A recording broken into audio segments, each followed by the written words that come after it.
When he was a junior in college, Tom Lux was introduced to Robert Lowell. He later described the encounter saying, "He was like God, you know." Now, Tom, it's your turn to be the master. When I sat at the computer wondering what to say about Thomas Lux, all I could think of was the movie Wayne's World, which is going to bring like the tone of the Gala way down, right? I'm probably going to be the only 60-year-old woman to confess to watching. When Wayne and Garth go backstage to meet their hero, Alice Cooper, they fall to their knees, right? Alice Cooper says, "Why don't you just stay here and hang out?"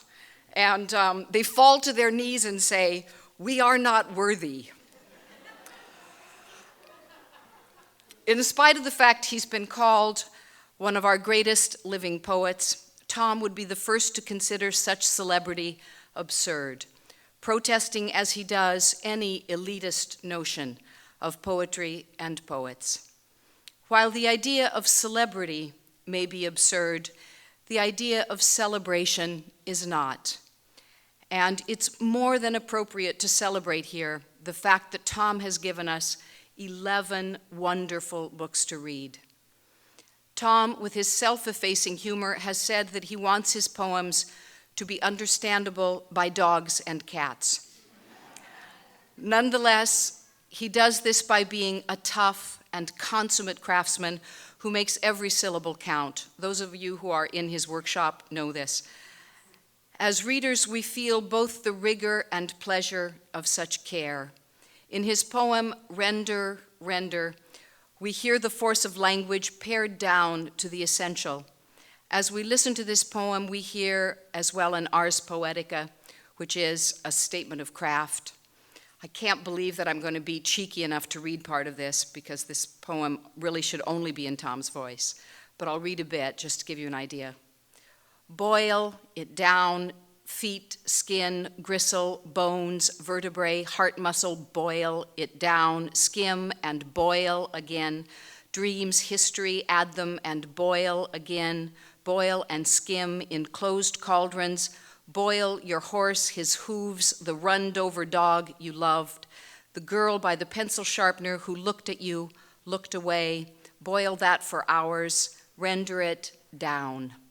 I'll stop here because, as I said, only Tom can read this poem and do it justice. If he doesn't read it tonight, get online to the Academy of American Poets and listen to it in real audio.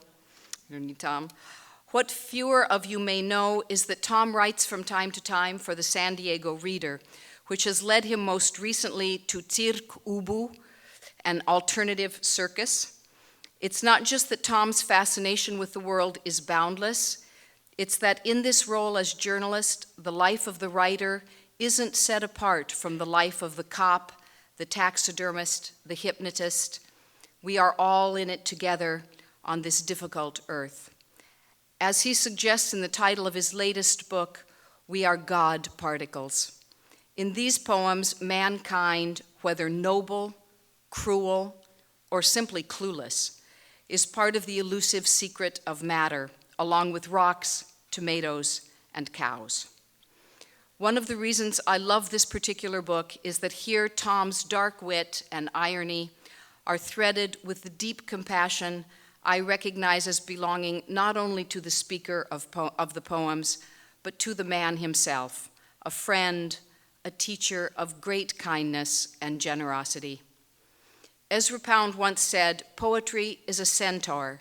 The thinking, word-arranging, clarifying faculty must move and leap with the energizing, sentient musical faculties. I dare say there are very good marksmen who just can't shoot from a horse."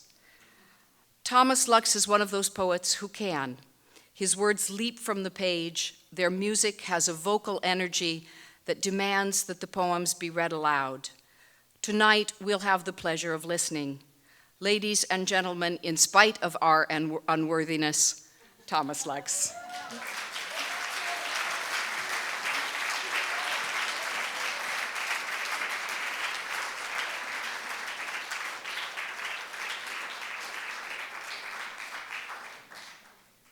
Thanks. I thought when you started in that Wayne's World thing that you were going to say I was like the guy Garth because I have glasses and long hair.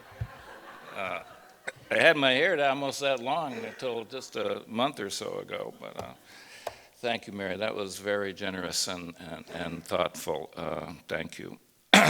And Miles, you've done an amazing thing here in just, excuse me, 5 years to create a poetry festival like this. It's astonishing. And Anne Marie, you certainly have done okay. You certainly have done well in the last 10 or 12 years. I'm just delighted to be here again. Stanley Kunitz said one time somewhere, I have a tribe, but we are scattered, meaning poets. And that's true of us. We live all over the place. We are a tribe, but we're scattered. But this kind of thing is a way of at least some of us, some of the tribe, coming together and celebrating this thing we love, raising a little hell, etc. It's a very sweet thing. Some of the poets here, Gregory Orr, we go back to when we were baby poets, and now we're decrepit old guys keeping younger poets from getting jobs.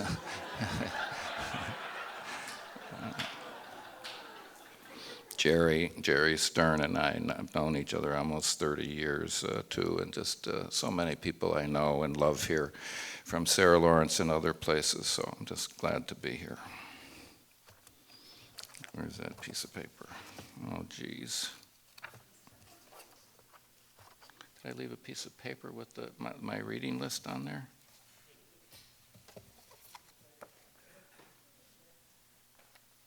It was on I was just looking at it.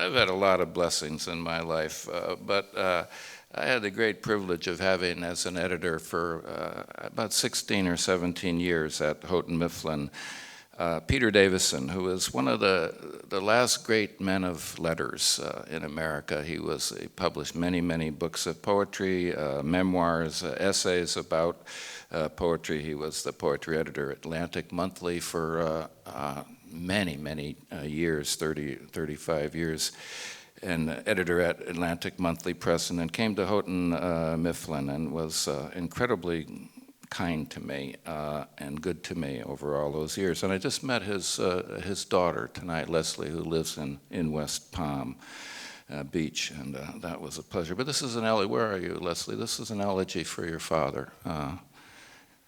It's called "The Gentleman Who Spoke Like Music," for Peter Davison, 1928 to 2004. The gentleman who spoke like music was kind to me, though he did not have to be, who brought into the world 1,000 books, right there, a life well lived, who wrote a dozen or so himself, some prose about others, some his own poems. Right there, a life lived well, who corrected my spelling gently and my history too, who once or twice a year would buy me lunch and later let me leave his office with shopping bags of books to read, who wore a bow tie sometimes and a vest, I think even a hanky in his jacket pocket, who was generous to me, the gentleman who spoke like music, who was kind to me, though he did not have to be. I miss your father.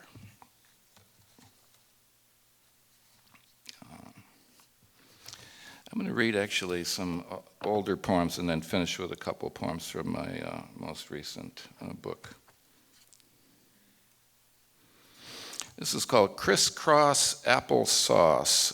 It's for my daughter, Claudia, who is now 21 and who jumped out of an airplane a couple of weeks ago, but was a little girl when I wrote this poem. And it has sections of it are like children's playground songs, jump rope song kind of things. You'll be able to tell when I'm reading that part.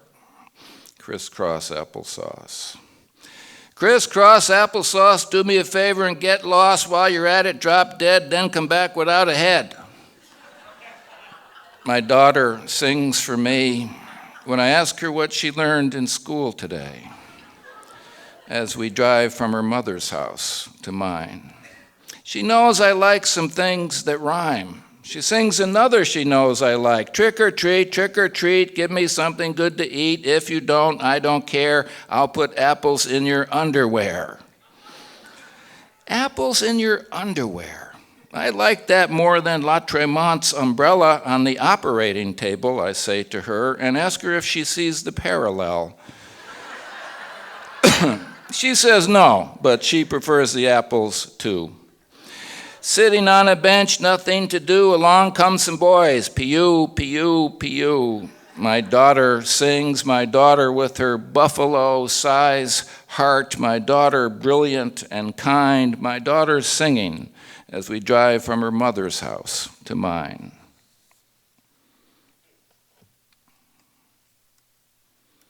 She was wearing a parachute when she jumped out of the plane and strapped to some guy.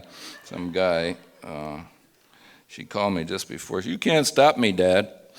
I said, yeah, I sure as hell can not send you your next check, so you won't be able to do it again anyway. Very funny, Dad. How many of you get this that kind of thing from your kids? Or you're weird, Dad. That's the thing I hear more frequently. Now I want to read this poem called Men with Small Heads, because I just found out something about this poem recently. It kind of tells a true story. When I was a child, I thought in my hometown that certain people had extremely tiny heads. And I would ask my parents, why does that person have a small head, etc. They even took me to the doctor. They had my eyes examined.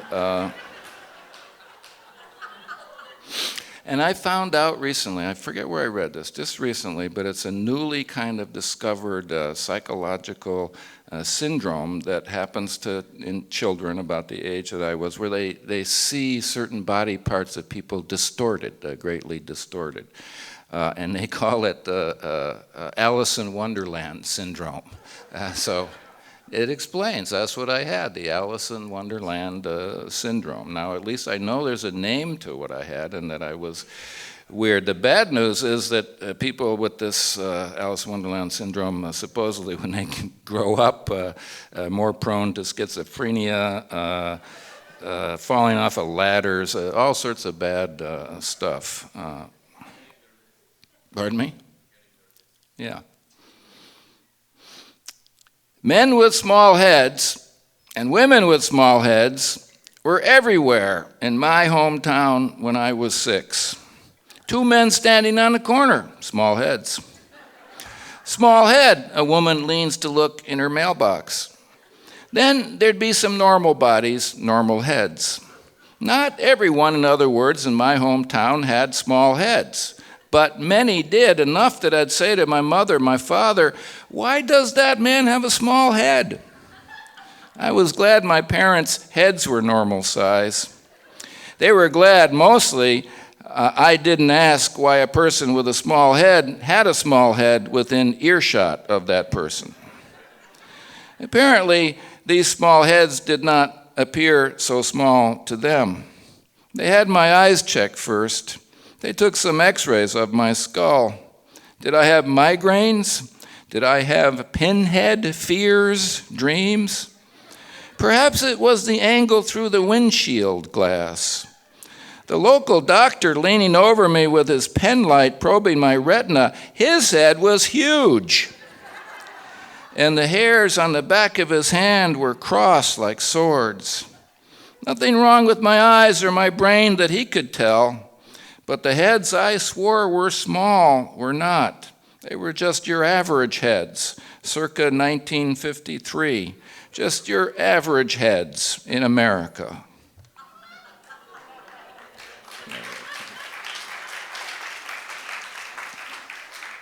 Go figure. But it's nice to know when you have that there's finally a name for some affliction. I wonder if I can get a handicap parking space a ticket for something like that, or some kind of compensation from the government. This is called backyard swing set. Backyard swing set.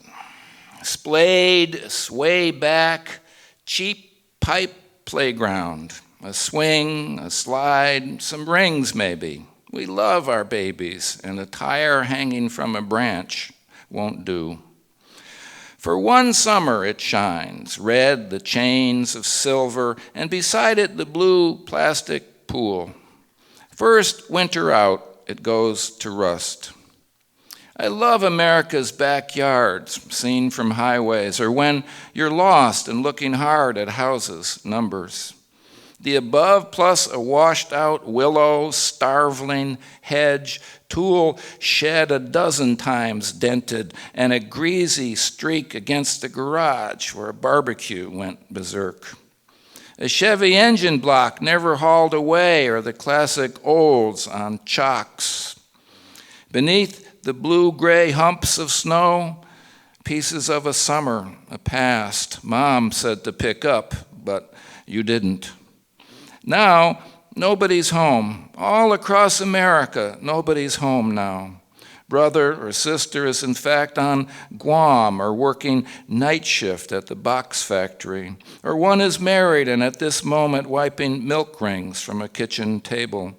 And mom is gone. And the ash on father's cigarette grows so long that it begins to chasm and bend.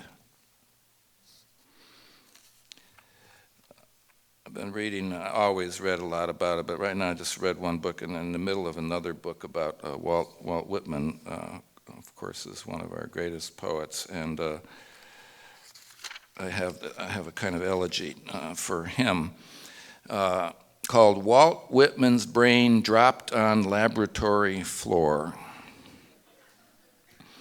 At his request, after death, his brain was removed for science, phrenology to study, and as the mortuary assistant carried it, I suppose in a jar, but I hope cupped in his hands, across the lab stone floor, he dropped it.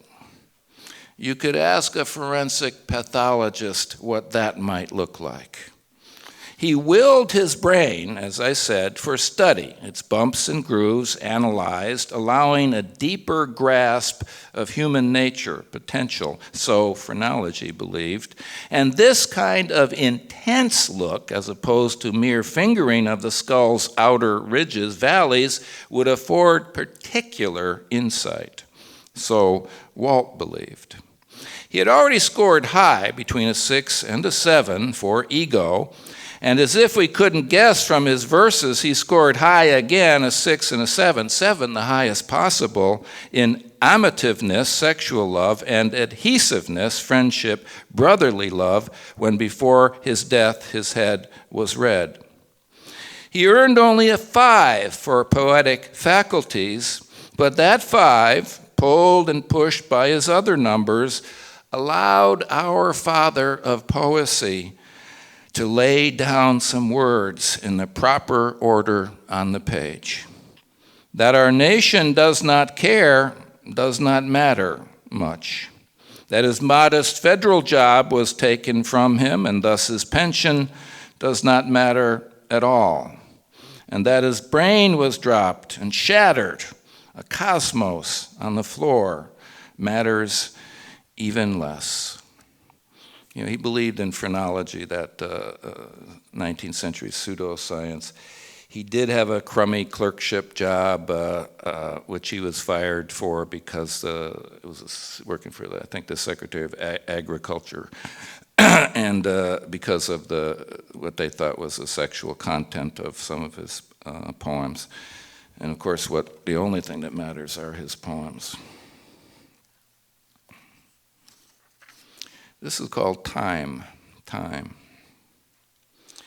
I have a friend whose hair is like time.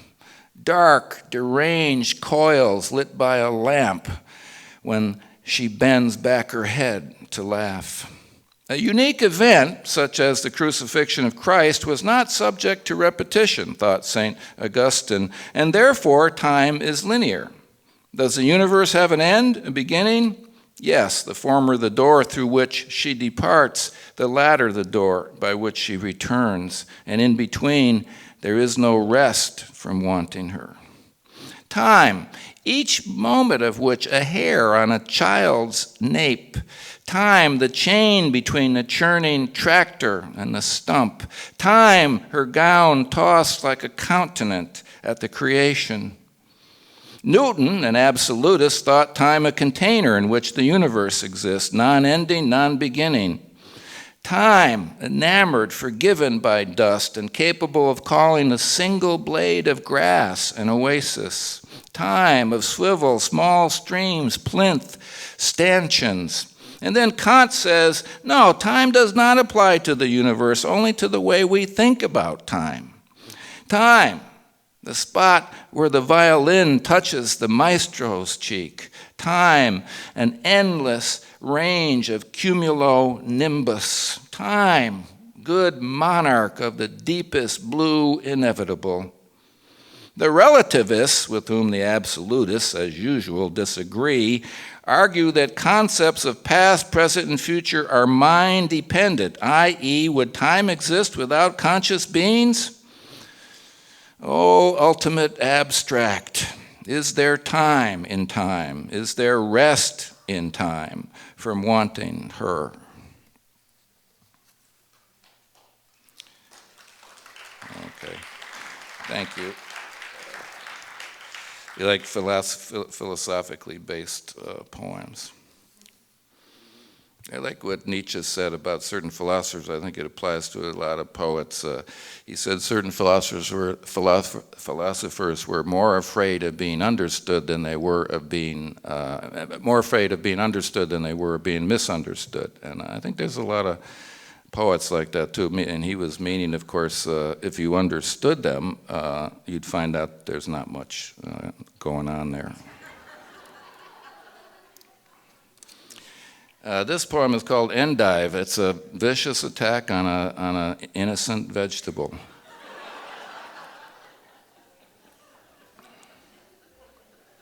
Endive, I think is how you're supposed to say it. If I mix a vegetable and moral metaphor, then this pale, arrogant little leaf, its juices spare, its taste pinched and numbing, is equivalent to a rich child pulling legs off a bug, to a swaggering walk through a TB ward by a pulmonary giant. Not to mention a pathetic excuse for a salad. 4 or 5 spiked shards arranged like spokes around its hub, a radish delicately carved. The white plate upon which it sits so bare it blinds me.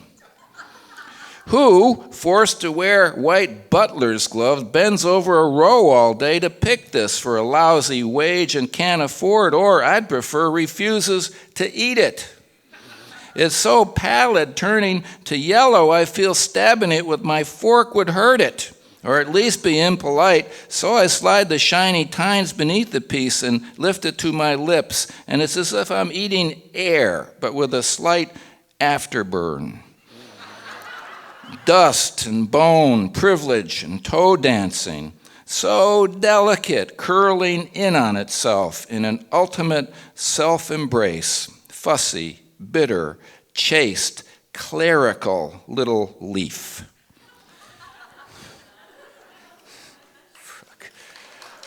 Okay. One thing about attacking a vegetable, they can't attack back. They can't write a bad review or anything like that. This is called autobiographical. The minute my brother gets out of jail, I want some answers. When our mother murdered our father, did she find out first? Did he tell her, the pistol's tip parting his temples, fine hairs, did he tell her where our sister, the youngest, Alice, hid the money Grandma, mother's side, stole from her golden age group? It was a lot of money, but enough to die for was what Mom said she asked him, giving him a choice. I'll see you in hell, she said, Dad said, and then she said, this is in the trial transcripts, not anytime soon, Needle Dick. We know Alice hid the money. She was arrested a week later in Tacoma for armed robbery, which she would not have done if she had it. She died of a heroin overdose 6 hours after making bail, syphilitic, stupid, and rude, but not greedy. So she hid the money, or Grandma did, but since her stroke can't say a word, doesn't seem to know anybody. Doing a dime at Dannemora for an unrelated sex crime, my brother might know something, but won't answer my letters, refuses to see me, though he was the one who called me at divinity school after Mom was arrested. He could hardly get the story out from laughing so much. Dad had missed his third in a row the day before with his parole officer. The cops were sent to pick him up. Bad timing, said Mom, and found him before he was cold.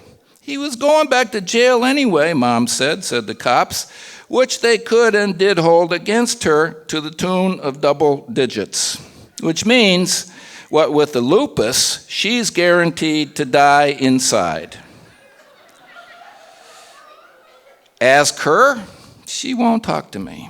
She won't give me the time of day.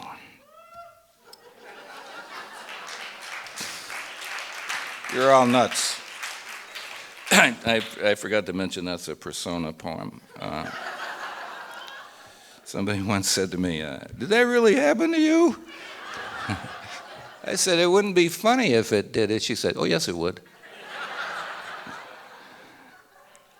And then I had a shrink I know recently tell me that that poem describes most of his clients.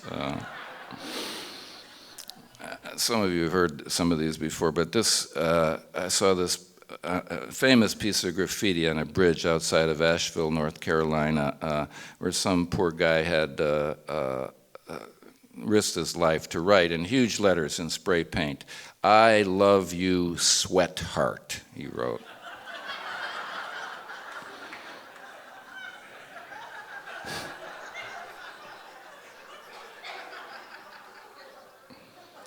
A man risked his life to write the words. A man hung upside down, an idiot friend holding his legs with spray paint to write the words on a girder 50 feet above a highway. And his beloved the next morning driving to work. His words are not meant to be so unique. Does she recognize his handwriting? Did he hint to her at her doorstep the night before? Something special, darling, tomorrow. And did he call her at work, expecting her to faint with delight at his celebration of her, his passion, his risk? She will know I love her now. The world will know my love for her. A man risked his life to write the words. Love is like this at the bone, we hope. Love is like this, sweatheart, all sore and dumb and dangerous, ignited, blessed. Always, regardless, no exceptions, always in blazing matters like these, blessed. I make fun of that guy, but what he's doing is really stupid, but at least he's doing it for love. Once somebody said to me, a woman, which astonished me, it actually happened 2 or 3 times, women have said to me, why do you assume automatically that was a man who did that? And the only way I can answer is, are you bleeping kidding me?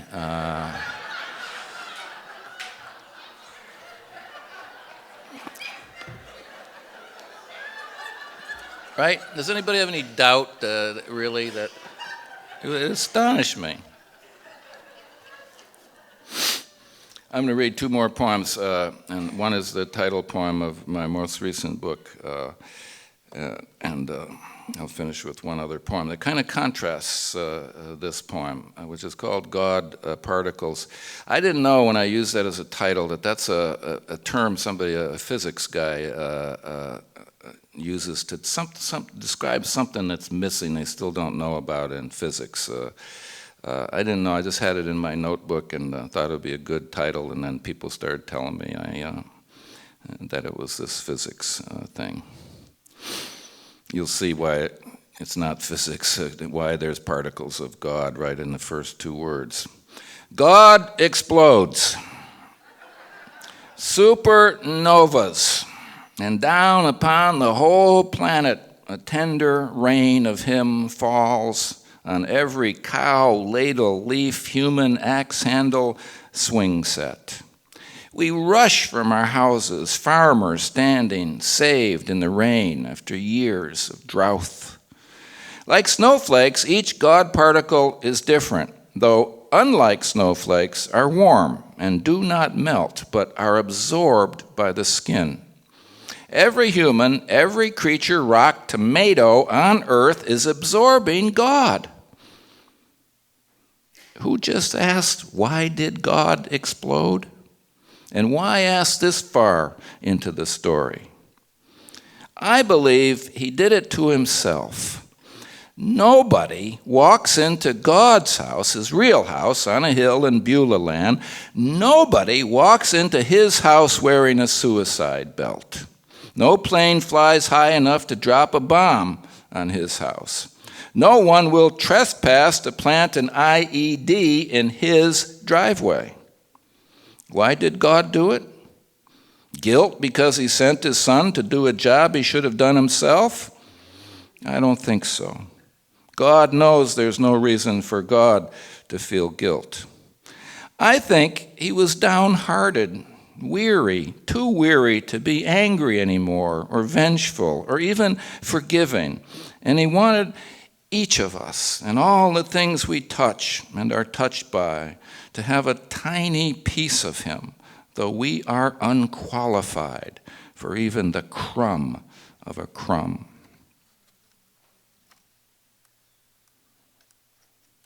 And I'll finish with a poem that kind of is a little more optimistic than that. It's called The Joy Bringer. The joy bringer breaks the light through the oak leaves at dawn. The joy bringer injects the red birds red. The joy bringer brings the green, lets the cup runneth over into a saucer from which you can sip. Gives fish the river the fish. If by 2 inches you avoid a piano falling on your head, and later at the hospital fall in love with the doctor who removes a few splinters of ivory and black piano lacquer from your left calf, the joy bringer arranged that. Also, the chilled artesian water spilling from a pipe only 2 inches from the ground from which you drank on your hands and knees on a few boards or branches. You bowed in the muck and drank that sweet cold reaching up. You drank among the skunk cabbage, ferns, a small brook at your back. Again, guess what? The joy bringer. In fact, let us praise the joy bringer for these 7 things. 1, right lung. 2, left lung. 3, heart. 4, left brain. 5, right brain. 6, tongue. 7, the body to put them in. Thank you, joy bringer. And thank ye too for just mown hay cut an inch from its roots to bleed its perfume into the air. Thank you.